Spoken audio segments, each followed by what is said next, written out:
দিন রাস্তায় আমরা যে বাইসাইকেল বা মোটরসাইকেল চলতে দেখি তা কিন্তু একদিনে এমন রূপ পায়নি। আপনি কি জানেন, একসময় সাইকেলে কোনো প্যাডেলই ছিল না, কিংবা প্রথম মোটরসাইকেলটি আসলে কেমন দেখতে ছিল? মাত্র 2 মিনিটে চলুন জেনে নেওয়া যাক দুই চাকার এই বাহনগুলোর অবিশ্বাস্য বিবর্তনের গল্প। সাইকেলের যাত্রা শুরু হয়েছিল 1800 শতকের দিকে। 1839 সালে কির্কপ্যাট্রিক ম্যাকমিলান প্রথম লিভার চালিত বাইসাইকেল আবিষ্কার করেন।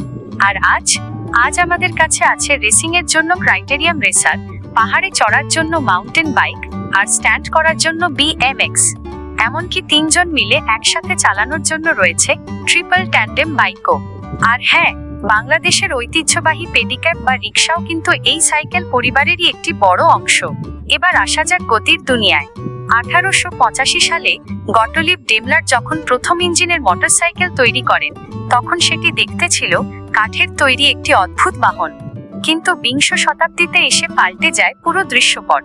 1942 সালের দ্বিতীয় বিশ্বযুদ্ধে ব্যবহৃত হার্লে ডেভিডসন থেকে শুরু করে 1960-এর দশকের স্টাইলিশ মোড স্কুটার সবই মানুষের মন জয় করে নেয়। আর এখন আমাদের কাছে আছে 1500 সিসির বিলাসবহুল হোন্ডা গোল্ড উইং, কিংবা কাদামাটিতে ঝড় তোলার জন্য হুশভারনা মোটোক্রস এর মতো দানবীয় সব স্পোর্টস বাইক। একটি সাধারণ সাইকেল যেখানে মানুষের পেশিশক্তিকে গতিতে রূপান্তর করে, সেখানে একটি মোটরসাইকেলে থাকে জটিল ইন্টারনাল কম্বাসন ইঞ্জিন। 50 সিসি থেকে শুরু করে 1000 সিসিরও বেশি ক্ষমতার এই ইঞ্জিনগুলো মাত্র কয়েক সেকেন্ডে আপনাকে পৌঁছে দিতে পারে অবিশ্বাস্য গতিতে।